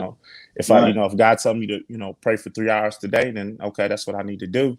Yeah. But he might not say that tomorrow. He might say you need to read, or you need to go, to this store, go have lunch, and you're gonna run Right. into somebody. It's like, okay, I'm gonna do this today, do that tomorrow. Right. In and out. You know what I In mean? and out. In and out. I love that terminology, man. And that's Yeah. what it is. When you talk about from a scientific standpoint, the fourth dimension and beyond, which is where God lives, they actually title that dimension in and out. They call it in and out. You got to be able to move into the spirit, see what you need to do, and come back into the natural and execute. Mm-hmm. You can't just execute in the natural all the time based on what you're learning and seeing other people do. You got to be able to go out in the spirit, get the intel, and come back into the natural, execute. And I'm telling you, it gets to the point where you're spending more time in the spirit learning, and then just jumping back into the natural, executing those trades, executing those purchases, executing those sales, and then getting right back down in the spirit and say, okay, what's that? You know what I mean? Mm-hmm. Yeah, so that's the strategy of God for success is the mastery of knowing how to move in and out between those two dimensions and operate. Because whenever you move into the spiritual dimension, that's future, right? Mm-hmm. So that's eternity. That we're two-dimensional beings. We're stepping into eternity, getting what eternity needs, and making it happen in the natural. And then the conclusion of that is both of those things coming together and the blessings being, as the scripture says, no way you can hide them. You can't hide the true blessings of God. You can't. Yeah, for sure. It's a mastery, man, that just has for sure. It's maturity, yeah, all of that. Maturity, it's Mm-hmm. mastery, it's just love of God, and it's Mm-hmm. awesome. It's just all, you know, For it's a sure. lot to it. It's yeah. Yeah, for But, sure. brother, I really appreciate you jumping on today, man. We'll Nah, definitely we keep have you to in do it mind. again. Yeah, we have Yeah, to do it again, yeah, man. I whenever you appreciate it. want to, man. Yeah, look, I'm be doing this every I'm a lot Sunday. freer now. You know what I mean? I can be more in and out. So Man, you sure you so don't want to go back and sell a car too every now and then? listen, I miss it just because I miss the people. You know, I miss Right. interacting with people. I'm a people person, but Yeah. you know this where God got me at. You know, and who knows? You know, I may own a car lot in the future. I don't know if I'm gonna be, you Right. know, slinging them as a salesman, but I might, you know, I We might jump back in for running the. the numbers. Yeah, most definitely for sure. But yeah, So, I'm gonna try to jump. I'm gonna try to just watch every time I can. okay. Like I say, and just like I said, get more involved because this is even the elders at our church was talking to me and my wife. It's like this is something that the body of Christ needs for sure, It's and time. get It's that time. understanding. Amen. So All right, yeah, all brother. right, brother. All right, Appreciate blessings, you. blessings. Talk to you next time. All right, everybody. We appreciate Nick jumping on. Let's see what I got here. We're at about the 1 hour and 45 minute mark, which is beautiful, Nick. I appreciate you helping me stretch that out. I'm trying to hit 2 hours. I don't think I will hit 2 hours because I'm about to jump off here myself. But if you did not see this live, definitely catch it on the replay. I will put some information in the description to hopefully encourage you to do so. But yes, thank you, Nick. We're gonna be definitely. You're always the welcome guest, man. Where you can educate the people about how to get a hold of some real estate, which is so important to God, so important to the body of Christ, so important. I'm telling you, land. You know, I forget. I think I shared a post on Facebook last week where it talked about land and being a landowner myself is was important to me for many reasons, and and one of them was not it was not only for just legacy reasons and having something to pass down to. Okay, so I shared a post. I said a meme that says talk is cheap, it takes money to buy land. And so, you know, I said, yeah, I agree to that, and that I was a landowner looking to actually sell a couple parcels that I own that are right outside the opportunity zone. I'm focusing more on land and property inside what's called the opportunity zones, which have a huge incentive to save on taxes for 10 years when you invest in those particular areas. And so I own two pieces of property right outside those zones, and I'm interested in selling them so I can develop something in the zone. And I just think the uh, where those properties are located aren't as advantageous as the others. And so I'm willing to, like we just talked about, I'm willing to let something go in order to gain something else. And so, but I do think it's important that home ownership is important, especially if you have children, um, um, because of it being the home being the foundation of opportunity. You know, that steady dwelling place is so important to the upbringing of a child, especially for us who grew up in a multi uh, living situation as children where we lived in multiple places. We kept, you know, for whatever reason, we were moving all the time. You will always see that children that have a home are going to be more stable, more. They're going to be better thinkers.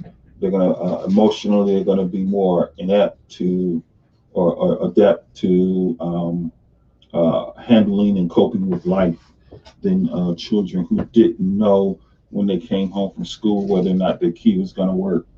And so home ownership, don't get me wrong, I currently do not own a home. I have not desired to buy in this market for various reasons, but I do advocate for home ownership for those reasons, having worked for the Housing Authority of Joliet for 13 years. And so I understand how important it is for people to have solid roof over their head, and for just the peace of God to be present in their life. In the same way, money was designed to give people a way to uh, trade without the threat of being killed. And so it is hard for God to get the worship, the adoration, the praise, and to get what He needs to get out of man when they're always in an indecisive situation. It's not until He can get you to a place where He can slow you down and get you the time you need to contemplate exactly how big He is, that God can begin to work with you. And so it's important that we that understand this not only provide homes for our own families, but provide homes for others as well. God, the temple is for a reason. It's a dwelling place. It's a safe place. And so we look forward to working with Nick and helping him do what he does for the Lord. And so, with that being said, I am going to sign off. My Money Mondays is, I think, is what I'm calling this. But it is just the M.I.A.D Show. And so, yeah, we got to talk about the book a little bit, which was great. We'll always be throwing out excerpts from the book. And so, if you want to talk to me any given time that we come on live, please follow us on Revelation TV. Sometimes we will not be going live in the M.I.A.D Members Only Facebook group, but because I can only go live in so many locations at once. But please go out and like the Revelation TV Facebook page, the Money is a Defense Facebook page, and let's see, I got it scrolling at the bottom, the Revelation TV and Money is Defense YouTube channels. And if you're really brave enough to go out to Twitch TV, I think you have to download the app on your phone and subscribe to our channel out at Twitch TV. Now, I want to put a disclaimer on that. When you go out to Twitch, you're going to see everything, but nobody's being censored out there. And there's so many people that just are doing what they know to do, right? And so I by the Spirit of the Lord, am streaming to Twitch primarily for a lot of our content that we'll be talking about, that we'll be going into depth about, because it's really geared for a younger generation who is got the time to implement some of these strategies that we're going to be releasing. And we also have a Patreon, which we will be releasing edited video on, that really gets into the deeper things of God. So we'll keep it really surface on these social media platforms, but there's going to be times where we're going to be able to give you some really deep revelational content that is going to be behind a paywall of something like $3 a month or $5 a month. And don't get me wrong, I know that's a lot for a lot of people, because I'm oversubscribed right now, only because I have to be. But that paywall is designed to keep the trolls and the other people that we don't need to have that information out. And so it's probably going to be about $5 a month that you'll have to pay to access the exclusive information that we're going to be releasing.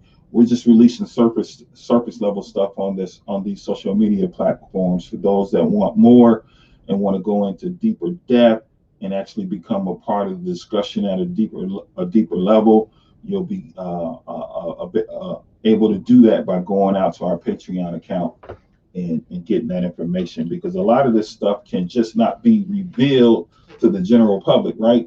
We're sacrificing a lot to go out in the spirit and get this information, get these understandings, and we're not going to throw our pearls before swine, which is what many are doing on social media today. And it's one of the reasons why I priced my book at $19.95, even though it's suggested that it sells at $15 or $14.95, which you can get it for that price on my website, but not out on any of the other platforms, because we wanted to make it a little less affordable for those that shouldn't be even getting their hands on that information, because they have no absolutely desire to do anything with it, but to use it as a weapon back against me, right? And the people that subscribe to what we're talking about. And so we're not going to give them the hammer to hit us in the head with. But if we do, they're going to have to pay for it. And so that's the way we look at it. And then we think that is the wisdom of God. And their desire to pay for it lets us know that they are willing to pay for the information. Even if their desires to use it as a weapon against us, they know that's one of the ways we'll know that the information has value, right? Is that when you can get your enemies to buy your product so that they can use it as a weapon against you, and then you've done something. You're doing something right, right? You're doing something real right when they're willing to pay whatever you tell them to pay to get what you're saying. You know you're saying something that has value when you're doing that. So it's like a twofold strategy there. So we hope that you will join us on those platforms. So we thank God for you. Waited about. I said I wasn't going to go 2 hours, but I'm so close to it now. I don't know why I won't go all the way, but it doesn't really matter at this point. All right. Did I get a? Okay, that's from something else. I thought I got another question in.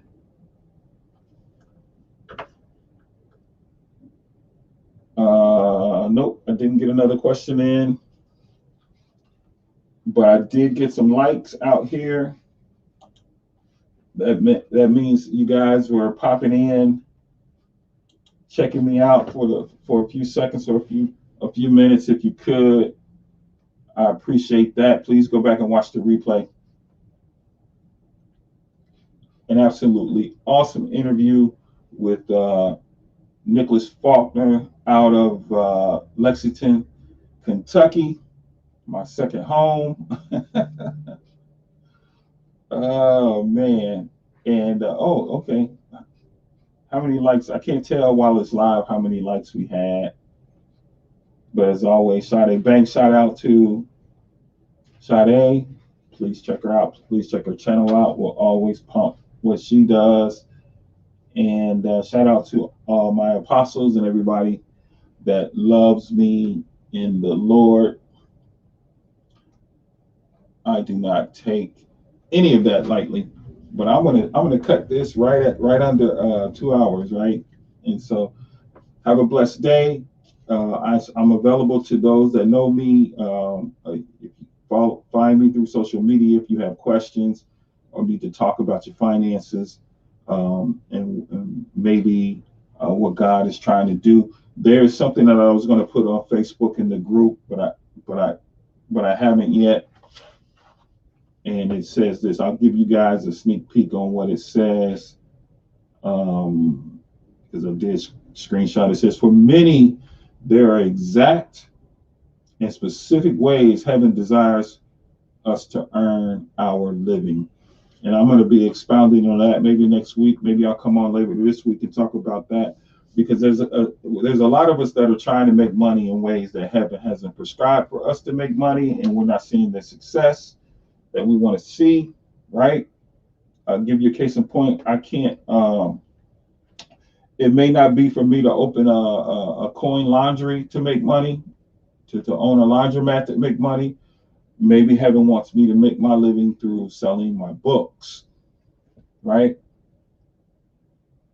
And so I can say, the heck with the books. I think there's money in coin laundry. Let me go open a laundromat and fail, because that's simply not the way heaven sees me or desires for me or wants me to make my living. And so that's something I had to come to grips with in the Lord, because I thought, it was all good, right? The money's going to go to the same place. But, no, that's not always the case. If it's heaven's desire for you to make money flipping burgers, you're not going to become a stock market millionaire. Neither should you try to be. And if you were to fight through that and become a stock market millionaire, you're not going to be happy with the way you made it. Happiness is going to come through being obedient to making your money specifically as the way of the exact and specific way that heaven prescribes you to make it.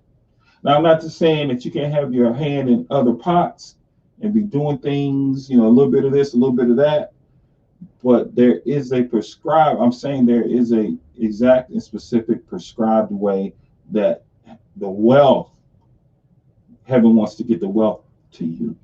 And that being because it's connected to your ministry. It's connected to your eternal position. Okay?